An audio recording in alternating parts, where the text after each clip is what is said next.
My name is Margaret Hayes, and at 2:47 in the morning on a cold October night, my entire world shattered into 1,000 pieces. I was lying in the small guest room at the back of my son's house, the room they'd given me 5 years ago when I moved in, the room that used to be storage but became grandma's space, when I heard footsteps in the kitchen below. Soft footsteps, careful footsteps, the kind people make when they don't want to be heard. Then I heard her voice, my daughter-in-law, Jessica. She was on the phone, speaking in a hushed whisper that barely carried up the old wooden stairs. But the house was quiet, and when you're 73 years old and sleep has become a luxury you can't quite afford, you hear everything. Yes, Jessica said, her voice tight with urgency. I've already spoken with the director. They can take her tomorrow afternoon. Everything's arranged. My heart stopped. No, she doesn't know anything, Jessica continued. We're going to tell her it's just a tour, to see if she'd like it. Once she's inside, it'll be easier to convince her to stay. I pressed my hand against my mouth to keep from making a sound. Do I feel guilty? Jessica laughed, actually laughed. We've been dealing with this for 5 years. 5 years of her being underfoot, of her questions, of her neediness. It's time she lived somewhere appropriate, somewhere with people her own age who can actually help her. The nursing home. They were planning to put me in a nursing home. Without asking me, without telling me, just removing me, like I was a piece of furniture they'd grown tired of looking at. If you've ever felt betrayed by the people you trusted most, if you've ever discovered that the family you sacrificed everything for saw you as nothing more than a burden, then you need to hear what happened next. Because what I did in those dark morning hours changed everything. And I mean everything. Don't go anywhere, because this story has more twists than you can imagine. And by the end, you'll understand why sometimes the most dangerous thing you can do is underestimate a woman who's been pushed too far.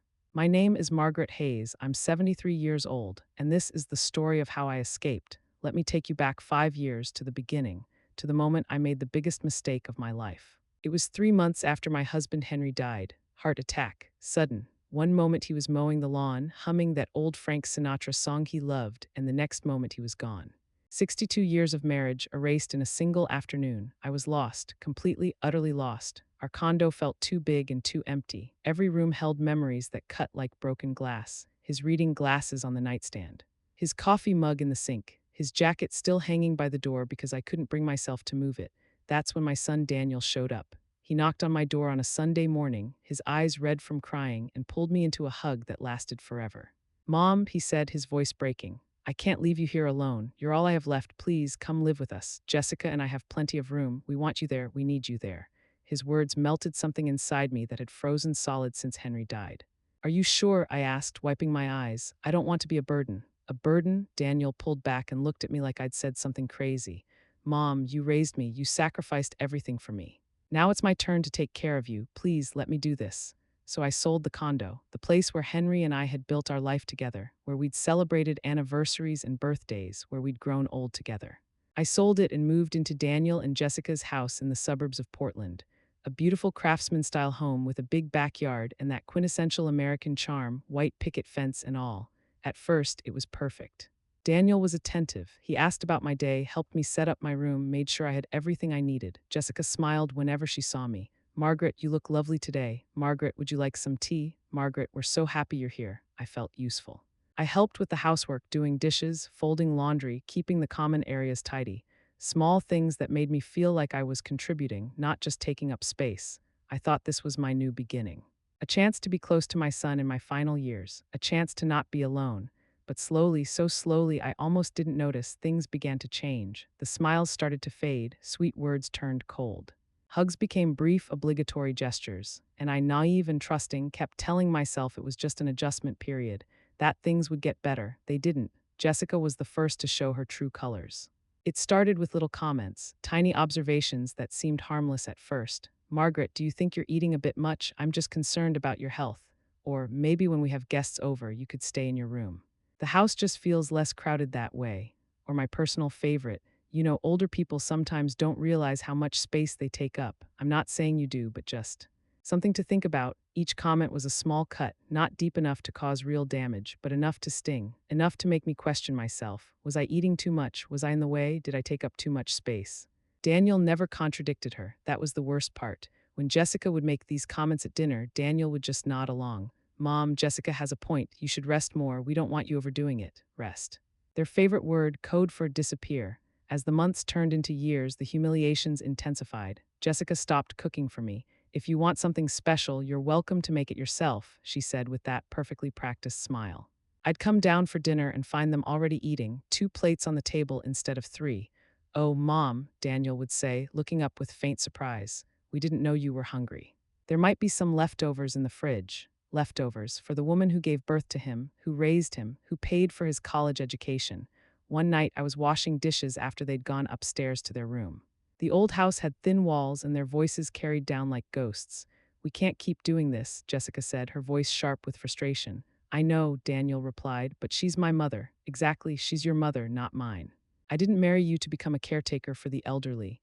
My hands froze in the soapy water. The plate I was holding slipped and clattered against the sink. A caretaker for the elderly, that's what I was to her, not family, not a mother-in-law. Not even a person, just a burden she hadn't signed up for. Keep listening, because what I overheard that night was just the beginning, and what I discovered about my own resources, well, that's where this story gets really interesting. The weeks that followed were a special kind of hell. Jessica treated me like I was invisible. She'd walk past me in the hallway without making eye contact. When I spoke, she'd answer in single syllables or just ignore me completely.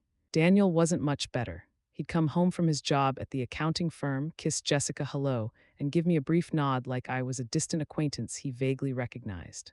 But what hurt most were the conversations I wasn't supposed to hear. She's getting slower, Jessica said one evening while I was in my room. Yesterday, she took 45 minutes to fold one load of laundry. 45 minutes. Maybe we should look at options, Daniel said hesitantly.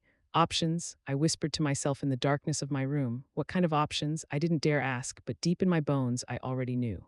What they didn't know, what they never bothered to ask about, was that I had secrets of my own, resources they couldn't begin to imagine. You see, Henry and I had been very, very careful with money during our 62 years of marriage. We'd bought rental properties in the 1970s when prices were low. We'd invested in stocks that grew steadily over decades. We'd saved and planned and built a financial foundation that would have made most financial advisors weep with joy. When Henry died, he left everything to me in a carefully structured trust. The condo I sold, that money didn't disappear. I invested it, and it grew. By the time I moved in with Daniel and Jessica, I was worth just over $2.3 million.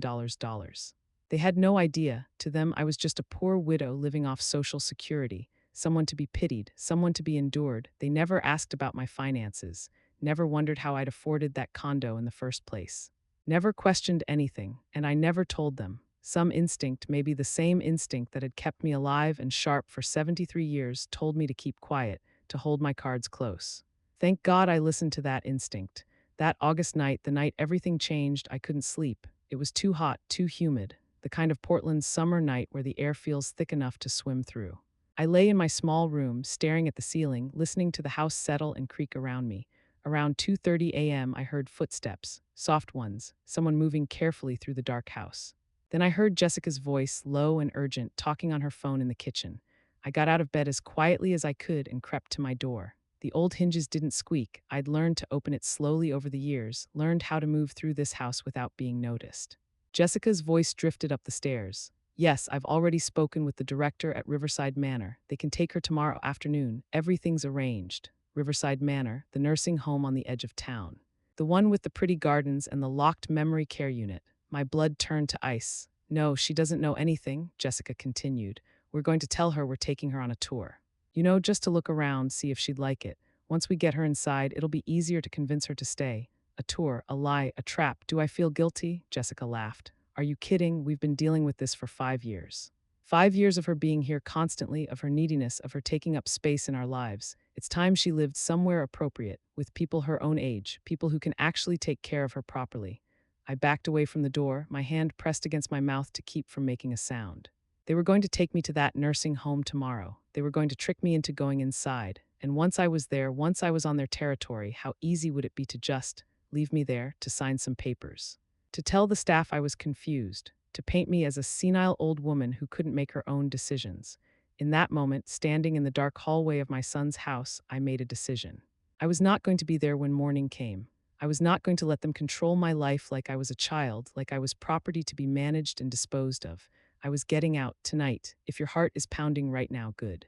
Stay with me, because what I did next took more courage than anything I'd ever done in my life. I moved quickly but carefully, the way you do when you're absolutely terrified but know you can't afford to make a mistake. Back in my room, I grabbed my purse. Thank God I'd developed the habit of keeping it with me always. Inside was my wallet with my credit cards, my ID, my phone, and about $300 in cash. I looked around the room at my belongings. My clothes in the closet, my books on the shelf, the framed photos of Henry and me from our wedding day, from our anniversaries, from a lifetime together. I couldn't take any of it. Taking things would make noise, would slow me down, would risk waking them up. I could replace all of it later. What I couldn't replace was my freedom. I put on the clothes I'd laid out for the next day, comfortable jeans, a soft sweater, my walking shoes. I grabbed my light jacket, and then I stood at my door, listening. Jessica had finished her phone call. I heard her footsteps going up the stairs, heard the creak of the master bedroom door closing. The house fell silent. I waited 5 minutes, then 10, making sure they were settled, making sure they weren't coming back down. Then, moving like a ghost through my son's house, I crept down the hallway. Past the family photos on the walls, Daniel as a baby, as a boy, as a graduate. Me and Henry smiling in picture after picture, a whole lifetime captured in frames. Past the living room where I'd spent countless evenings watching TV alone while Daniel and Jessica retreated to their room. Past the kitchen where I'd cooked meals they barely touched, where I'd washed dishes while listening to them laugh upstairs. To the back door, the door that led to the small patio and the backyard, the door that was farthest from their bedroom. My hand trembled as I turned the handle. The lock clicked softly, too softly for anyone upstairs to hear, but loud enough to make my heart slam against my ribs. The door opened. Cool night air rushed in, carrying the scent of grass and distant rain. I stepped out onto the patio and closed the door behind me as gently as I could. Then I walked across the backyard, through the gate, and onto the quiet suburban street. At 2:47 in the morning, I walked away from my son's house with nothing but my purse and the clothes on my back. And for the first time in 5 years, I took a deep breath and felt something like freedom. I walked for over an hour in the dark, past rows of sleeping houses with their perfect lawns and their perfect lives, past playgrounds and corner stores and all the ordinary landmarks of suburban America. My feet hurt. My legs ached. At 73, you're not really built for midnight escapes anymore, but I kept walking because stopping meant thinking, and thinking meant feeling, and feeling meant breaking down completely. Finally, when I'd put enough distance between myself and Daniel's house, I pulled out my phone and called a cab. The driver, a young man with kind eyes named Marcus, picked me up at a 24-hour gas station. "Where to, ma'am?" he asked, glancing at me in the rearview mirror with obvious concern. I gave him the address of the nicest hotel in downtown Portland, the Heathman Hotel, 5 stars. The kind of place that cost more per night than Daniel made in a week. Marcus's eyebrows rose. "The Heathman, this time of night?" "Yes," I said firmly, "the Heathman. If they were going to treat me like I was worthless, I was going to remind myself exactly how much I was worth." The lobby was quiet when I walked in at 4:15 a.m. Just the night desk clerk, a woman in her 30s with professional makeup and a curious expression. "Good evening," she said, her eyes flicking from my face to my single small purse. "How can I help you? I'd like your best available suite," I said calmly. "For 3 nights to start," she blinked. "Our best available suite, that would be, ma'am, that's $850 per night." I pulled out my American Express black card and laid it on the counter. Her expression changed immediately. "Of course, let me get you checked in right away." 10 minutes later, I was standing in a luxury suite that was bigger than my entire room at Daniel's house, floor-to-ceiling windows overlooking the city. A king-size bed with what felt like 1,000 thread-count sheets. A bathroom with a soaking tub and heated floors. I sat on the edge of that enormous bed and looked around at the quiet elegance surrounding me. And for the first time in years, really truly, for the first time since Henry died, I smiled. Not a polite smile, not a forced smile, but a real, genuine smile, because I had just taken control of my own life. And it felt absolutely incredible. I didn't sleep. I couldn't. Too much adrenaline, too much fear mixed with exhilaration. So I sat in the window seat and watched the sun rise over Portland, painting the sky in shades of pink and gold. At 6 a.m., my phone started ringing. "Daniel," I let it ring once, twice, 3 times, then the voicemail started. "Mom, where are you? We're worried sick. Please call us back." "Mom, this isn't funny. Jessica's really upset. We need to know you're okay. Mom, if you don't call back in the next hour, we're calling the police." The police, how dramatic. Jessica started calling too. Her voicemails were less concerned and more frantic. "Margaret, please come home. We don't know what happened. Daniel is beside himself. Margaret, whatever you think you heard last night, we can explain. Please just come back so we can talk." So she knew I'd heard. Interesting. At 8 a.m., I ordered room service. The full breakfast, eggs Benedict, fresh fruit, smoked salmon, mimosas. I ate on the small balcony, watching the city wake up below me, imagining Daniel and Jessica running around their house, checking every room, calling hospitals, maybe even filing that police report. Let them panic, let them feel a fraction of the fear I'd felt lying in that room, listening to them plan to throw me away. After breakfast, I made the first call. Danielson and Associates Financial Planning. How may I help you? This is Margaret Hayes, I said. I need to speak with Robert Danielson. It's urgent. Robert had been our financial advisor for 30 years. He'd helped Henry and me build our portfolio. He'd been at Henry's funeral. Mrs. Hayes, Robert's warm voice came on the line within seconds. How are you? I haven't heard from you in months. I'm well, Robert. Better than well, actually. I need to schedule a meeting. Today, if possible, I need to review all my accounts and make some changes. Of course, can you come in at 2 this afternoon? Perfect. The second call was to Patricia Morrison, the best family law attorney in Portland. Patricia Morrison's office. This is Margaret Hayes. I need to retain Miss Morrison for a family matter. It's urgent. What kind of family matter, Mrs. Hayes? I took a breath. The kind that involves elder abuse and financial exploitation. I need protection, legal protection, and I need it now. Keep listening, because what I'm about to tell you is how a 73-year-old widow with nothing but a purse became the most powerful player in her own life, and how my son and daughter-in-law had no idea what was coming for them. At 10 a.m., I went to the hotel spa. I know what you're thinking. The spa? Your son is frantically searching for you and you're getting a manicure? Yes, exactly yes. Because for 5 years, I'd let them make me feel small, worthless, like I should apologize for existing. I was done apologizing. The spa attendant, a lovely young woman named Sophie, looked at my hands and winced slightly. When was the last time you had a manicure, Mrs. Hayes? About 6 years ago, I admitted. Well, let's fix that. For 2 hours, I was pampered. Manicure, pedicure, facial.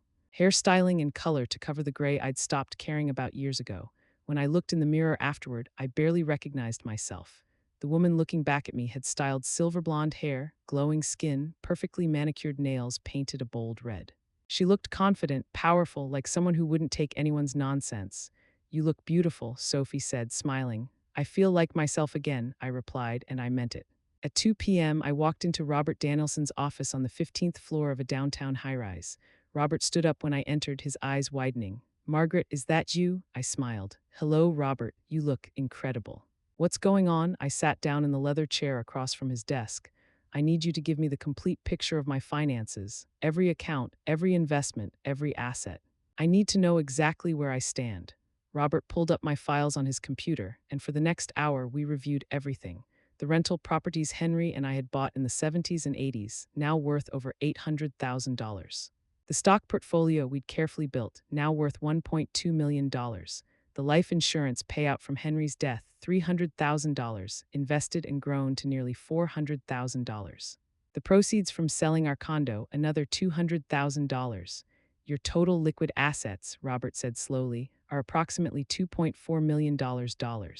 You also have ongoing rental income of about $4,500 per month. I sat back in my chair, letting that number sink in. $2.4 million. I was a millionaire more than twice over. And my son thought I was a poor widow living on his charity. Robert, I said carefully, I need to make some changes. First, I want to move all of my accounts to institutions where my son has absolutely no access or knowledge. His eyebrows rose.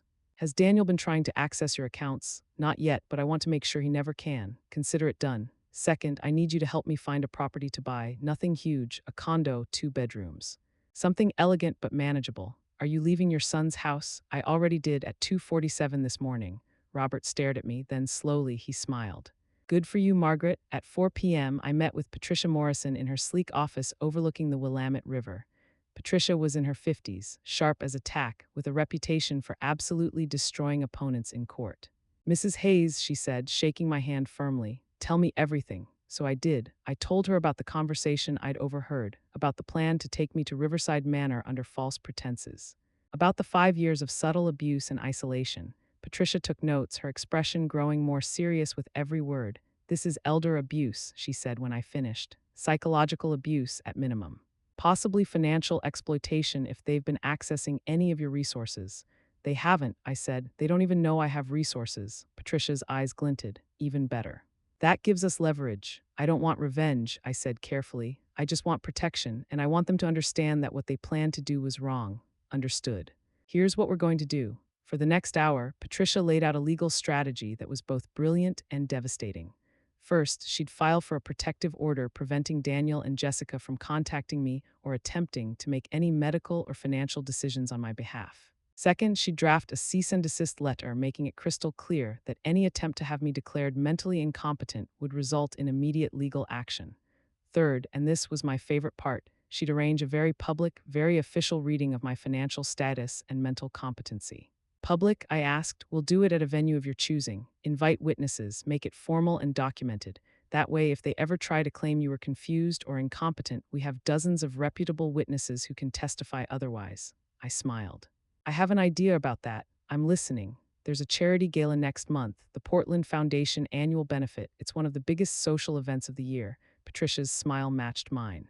And I think I'd like to make a very large, very public donation. The kind of donation that gets announced from the stage, the kind that makes the evening news. How large are we talking? $500,000. Patricia actually laughed. Mrs. Hayes, I think we're going to get along very well. That evening, back in my hotel suite, I finally answered Daniel's call. He picked up on the first ring. Mom, thank God, where are you? We've been out of our minds. I'm safe, Daniel, that's all you need to know. Safe, Mom, what are you talking about? Why did you leave? Jessica and I woke up and you were just gone. We thought something terrible had happened. Something terrible was going to happen, I said calmly, but I prevented it. A long pause. What does that mean? It means I heard Jessica's phone call last night, the one at 2:30 in the morning. The one where she arranged for me to be taken to Riverside Manor today. Silence, complete damning silence. I know about the tour you were planning, I continued. The little trick where you'd get me inside and then convince me to stay, or just leave me there regardless of what I wanted. Mom, it wasn't like that. Then what was it like, Daniel? Please explain to me how planning to put me in a nursing home without my knowledge or consent was somehow for my benefit. Jessica thought, Mom, you've seemed confused lately, forgetful. We were worried about you living independently. I actually laughed. Confused, forgetful? Daniel, I've been doing all of your household bookkeeping for the past year because Jessica kept forgetting to pay the bills on time. I've been the one reminding you about your work meetings. I've been completely, perfectly lucid. The truth is, Daniel, I wasn't confused at all. I was just in the way, an inconvenience. A burden you didn't want to deal with anymore.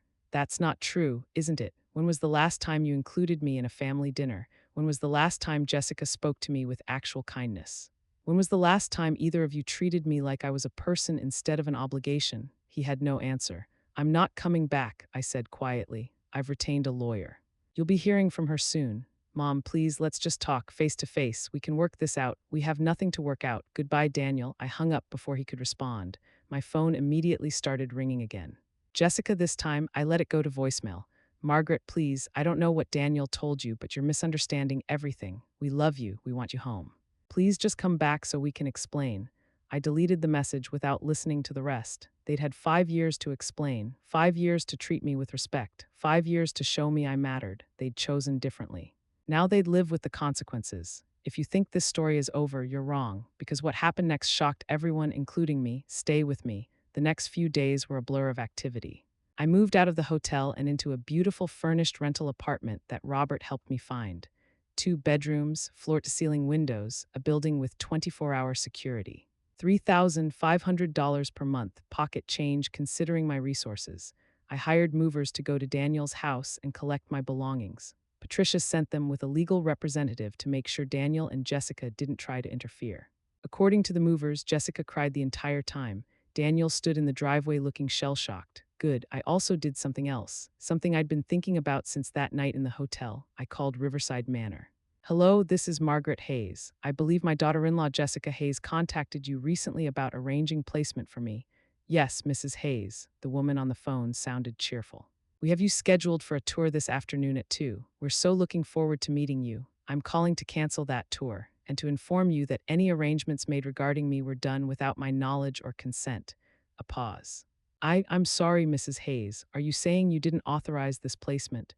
That's exactly what I'm saying. My daughter-in-law planned to bring me there under false pretenses. I'm perfectly mentally competent, and I'm currently working with legal counsel to address this attempted elder abuse. Oh my God, Mrs. Hayes, I'm so sorry. We would never knowingly participate in. I know, that's why I'm calling.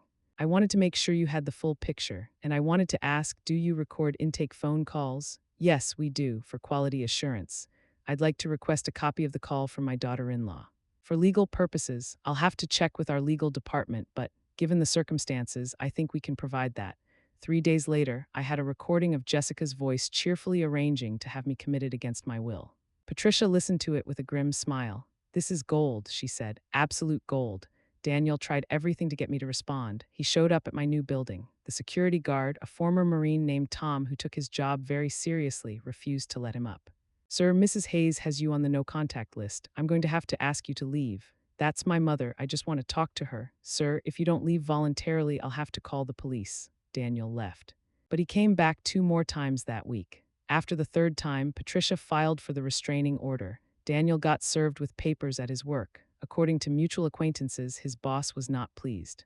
Jessica tried a different approach. She started a social media campaign. "Please help us find Margaret Hayes," she posted on Facebook, along with an old photo of me. "She's 73 and left home several days ago. We're so worried about her health and safety. If anyone has seen her, please contact us immediately." The post was shared hundreds of times. What Jessica didn't know was that several of her Facebook friends were also my friends. Women from my old book club, my former neighbors, people who actually knew me, and they started commenting. "Jessica, I spoke with Margaret yesterday. She's perfectly fine and living independently. Maybe you should respect her wishes. I've known Margaret for 20 years. She's one of the sharpest people I know." This post feels manipulative. Interesting that you're worried now but didn't seem to care much when you were making her feel unwelcome in her own home. That last comment was from Susan, my best friend of 40 years. I'd called her the day after I left, and she'd been completely supportive. "About damn time you stood up for yourself," she'd said. "I've been biting my tongue about Daniel and that wife of his for years." Jessica deleted the post within hours. The Portland Foundation annual benefit was held on a Saturday evening in mid-September at the downtown Hilton. 500 guests, local politicians, business leaders, society page regulars. I bought a ticket for $500, one of the few remaining singles. I also contacted the foundation president and made an anonymous donation pledge, $500,000 to be announced at the event. The catch: I wanted to present it myself. "Mrs. Hayes," the president said over the phone, clearly stunned, "that's incredibly generous. Of course you can present it yourself. We'd be honored." I spent 2 days finding the perfect dress. Emerald green silk, elegant, expensive, the kind of dress that announced you were someone important. On the night of the gala, I hired a car service, arrived at the hotel like I owned it. The ballroom was stunning, crystal chandeliers, round tables with white linens, a stage at the front with the foundation's logo projected behind it. I found my assigned seat at a table with other donors I didn't know, but that was fine. I wasn't there to make friends. I was there to make a statement. Dinner was served, speeches were made, the typical charity gala rhythm. Then the foundation president, a distinguished man in his 60s named Richard Palmer, took the stage. "Ladies and gentlemen, we have something very special tonight. An anonymous donor has pledged an extraordinary gift to our foundation, but she's here tonight and she's graciously agreed to come forward and share a few words." He looked directly at me. "Mrs. Margaret Hayes, would you please join me on stage?" The room burst into polite applause as I stood and walked to the stage. I could feel eyes on me, people whispering. Who was this elegantly dressed older woman? I took the microphone with steady hands. "Good evening," I said, my voice clear and strong. "My name is Margaret Hayes. I'm 73 years old, and 6 weeks ago I discovered that my son and daughter-in-law were planning to put me in a nursing home against my will." The room went silent. Applause died, people leaned forward. This was not a typical gala speech. "For 5 years," I continued, "I lived in my son's house. I thought I was part of their family. I thought I was wanted. I was wrong." I saw heads turning. People pulling out phones, not to record me rudely, but to look me up, to search for more information. I overheard a phone call at 2:30 in the morning. My daughter-in-law was arranging everything. "Tomorrow we'll take her to the home. Everything is arranged." Those were her exact words. They were going to trick me into a tour and leave me there. Gasps echoed through the ballroom. That night, I made a choice. I packed my purse and I walked out. At almost 3 in the morning, I left the house where I'd been made to feel like a burden, and I took control of my own life. I paused, looking out at the sea of faces staring at me. I'm sharing this story because elder abuse is real. It happens in families that look perfect from the outside. It happens to people like me, educated, relatively healthy, mentally sharp. And it happens because adult children sometimes forget that their parents are still human beings with rights, with dignity, with autonomy. People were nodding now. A few women were wiping tears. "Tonight, I'm donating $500,000 to the Portland Foundation." The room erupted in applause. "But more than that, I'm standing here as living proof that it's never too late to reclaim your life. Never too late to set boundaries, never too late to remember your worth." I handed the microphone back to Richard, who looked both stunned and moved. As I walked back to my table, the applause was thunderous. Several people stood, then more. Within seconds, the entire ballroom was on its feet, giving me a standing ovation. I sat down, my hands shaking with adrenaline, and smiled, because I had just told my story to 500 of Portland's most influential people. And by morning, everyone would know. The next day, my phone exploded. Interview requests from local news stations, from newspapers, from online publications. Oregon grandmother escapes nursing home plot with secret fortune. Elderly woman's powerful message about elder abuse goes viral. Portland woman donates $500,000 after fleeing son's home. The story was everywhere. And people were not kind to Daniel and Jessica. Their names weren't mentioned in most coverage. I'd been careful about that, not wanting to be sued for defamation, but their identities weren't exactly secret either. Someone from Daniel's office recognized the story. Whispers started. Jessica's Facebook friends connected the dots, her page filled with angry messages. How could you do that to your mother-in-law? You should be ashamed of yourself. Elder abuse is a crime. I hope she presses charges. Daniel called me 17 times in one day. I didn't answer. Jessica sent a long email. Margaret, what you did at that gala was cruel and vindictive. You've humiliated us publicly. You've made us look like monsters when all we ever did was try to help you. Our friends won't talk to us. Daniel's boss is asking questions. Our neighbors stare at us. You've destroyed our lives over a misunderstanding. How can you be so heartless? I read it once, then forwarded it to Patricia with a note. Add this to the file, because that email, that was evidence. Evidence of their complete lack of understanding or remorse. They still thought they were the victims. 2 weeks after the gala, I did something I'd been planning carefully. I invited Daniel to meet me, just him, no Jessica, no lawyers, just the two of us. We met at a quiet coffee shop on a Wednesday afternoon. Daniel looked terrible. He'd lost weight, dark circles under his eyes. His hair was graying at the temples. Had that always been there, or was it new? Mom, he said as he sat down across from me. His voice broke on the word. Hello, Daniel. I don't even know where to start. The past 2 months have been. Mom, you destroyed us. You know that, right?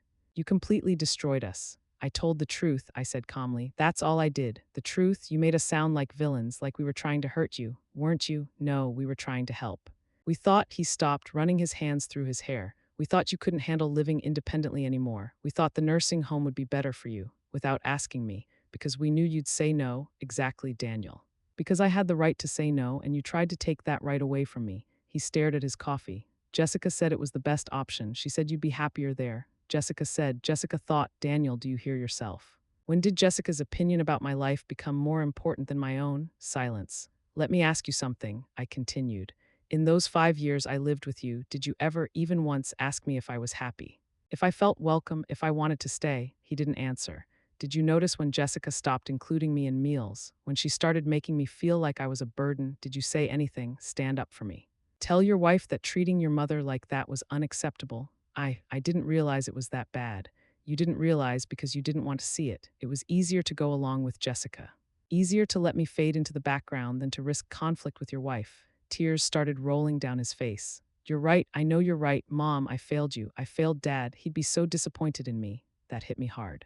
Because it was true, Henry would have been devastated to see what his son had become. Your father, I said quietly, taught you to protect people who couldn't protect themselves. He taught you about integrity and standing up for what's right even when it's uncomfortable. I know, but you forgot those lessons, or maybe you just found them inconvenient. Daniel wiped his eyes with his napkin. What can I do? How can I fix this? I took a deep breath. I don't know if you can, Daniel. The trust is broken, the relationship we had, it's gone, and I'm not sure it can be rebuilt. But you're my mother, you can't just— I can, I interrupted, because being a mother doesn't mean accepting abuse. It doesn't mean sacrificing my dignity to make your life easier, and it doesn't mean pretending everything is fine when it's not. So what? You're just cutting me out of your life forever? I don't know, maybe not. That depends entirely on you. He looked up. What do you mean? I mean you need to figure out who you are, Daniel. Are you the man your father and I raised, or are you the man who is willing to throw his mother away because she became inconvenient? I'm not that man. I swear I'm not. Then prove it, not to me, to yourself. I left that coffee shop not feeling victorious, but feeling sad, because that was my son, my baby, the child I'd rocked to sleep in bandaged, scraped knees and cheered for at baseball games. And somewhere along the way, he'd lost himself. Maybe he'd find himself again. Maybe he wouldn't, but that was his journey now, not mine. A week later, I received a certified letter from Jessica's attorney. My heart sank as I opened it. But instead of a lawsuit, it was a formal apology. On behalf of my client, Jessica Hayes, I am authorized to extend sincere apologies for the events of August 2024. Mrs. Hayes acknowledges that her actions were inappropriate and caused significant distress. She wishes to make clear that she never intended harm and deeply regrets any pain caused to Mrs. Margaret Hayes. It was the most lawyer-written, emotionless apology I'd ever read. But it was something. Patricia called me after she received a copy. They're scared, Margaret. They're worried you're going to sue them. This apology is them trying to head that off. Are we going to sue them? That's up to you. We have a strong case for emotional distress, attempted false imprisonment, elder abuse. No, I said. I don't want their money, and I don't want to spend the next 2 years in litigation. I just want to live my life. You're sure? I'm sure, but I want that apology on record, and I want a formal agreement that they will never attempt to make medical, financial, or housing decisions on my behalf without my explicit written consent. Done. 3 months after I left Daniel's house, I bought a condo. Not a rental, a real home. My home. 2 bedrooms, 2 bathrooms in a beautiful building overlooking the Willamette River, floor-to-ceiling windows, a balcony where I could drink my morning coffee and watch the sunrise. It cost $475,000. I paid cash. The day I moved in, Susan came over with champagne and Chinese food. To new beginnings, she toasted. To freedom, I replied. We sat on my balcony, eating lo mein out of containers, laughing about things that weren't even that funny, and I realized something. I was happy, genuinely, completely happy. Not because I'd gotten revenge on Daniel and Jessica, though I won't lie, that gala speech had been satisfying, but because I'd remembered who I was, Margaret Hayes, widow, mother. Independent woman with her own resources and her own life. Not a burden, not an inconvenience, not someone to be managed or disposed of, just me. I did eventually agree to see Daniel again. It was Christmas Eve, 4 months after I'd left his house. He came to my new condo alone. Jessica, he explained, thought it was better if she stayed home. Smart woman, I might have thrown her off my balcony. Daniel stood in my living room, taking in the elegant furniture, the art on the walls, the life I'd built without him. It's beautiful, Mom, he said quietly. Thank you. I keep thinking about what you said.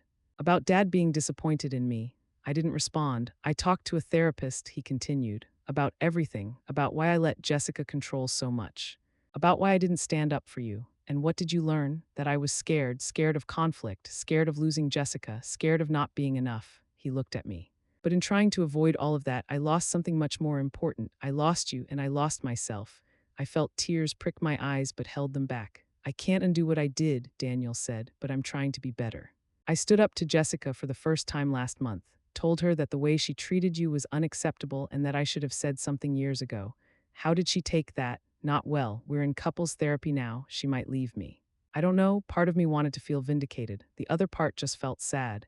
Daniel, I appreciate you telling me this, but you need to understand our relationship is different now.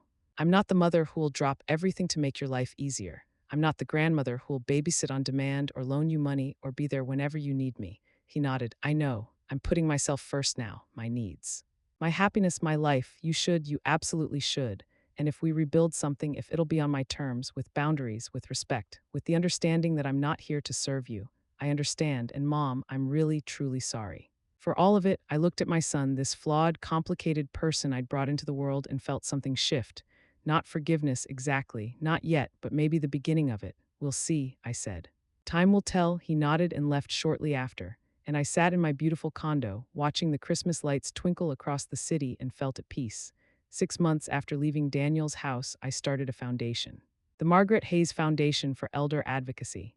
Its mission, to support older adults facing abuse, neglect, or financial exploitation from family members.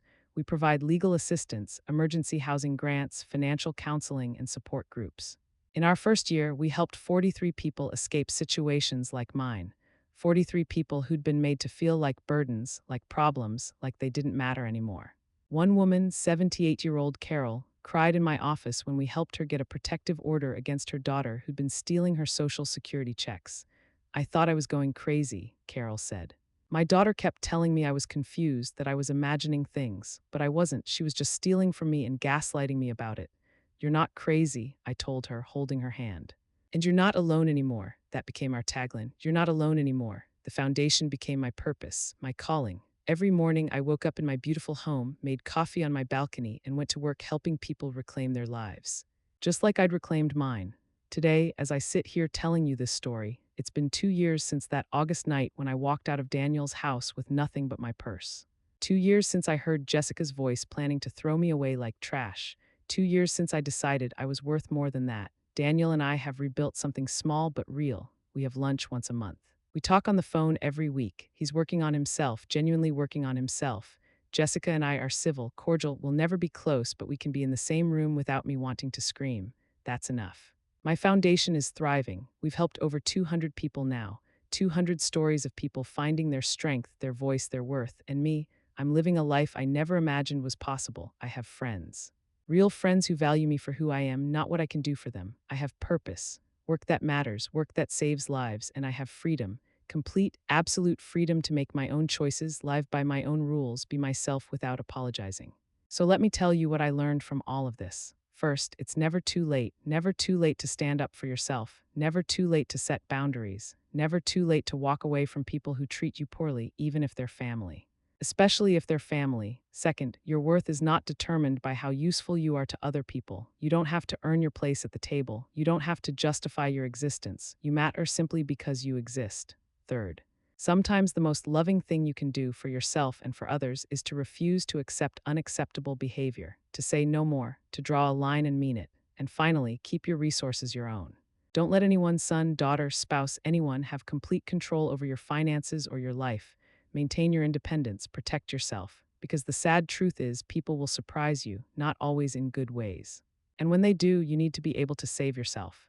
If you're listening to this and you see yourself in my story, if you're living in someone else's house, feeling like a burden, being pushed aside or ignored or controlled, please hear me. You deserve better, you deserve respect, dignity, kindness, basic human decency. And if the people around you can't provide that, then you need to find people who will. It's terrifying. Leaving everything you know, starting over, admitting that the people you trusted betrayed you. I know, I've been there. At 73 years old, I walked out into the night with nothing but a purse and a prayer, but I survived, more than survived. I thrived, and if I can do it, you can too. There's a question I get asked a lot in interviews about my story. Do you regret any of it? Do you wish you'd handled things differently? And my answer is always the same. I regret staying silent for 5 years. I regret making myself small to accommodate people who didn't appreciate it. I regret not standing up for myself sooner. But do I regret leaving? Do I regret that gala speech? Do I regret taking control of my own life? Not for 1 second. Because here's what I know now that I didn't know then. Being a good mother doesn't mean being a doormat. Being kind doesn't mean accepting abuse. And loving someone doesn't obligate you to let them destroy you. Those are the lessons I wish I'd learned decades ago. But better late than never. Last month, I received a letter that made me cry. It was from a woman named Patricia, not my lawyer, a different Patricia. She was 81 years old and lived in Seattle.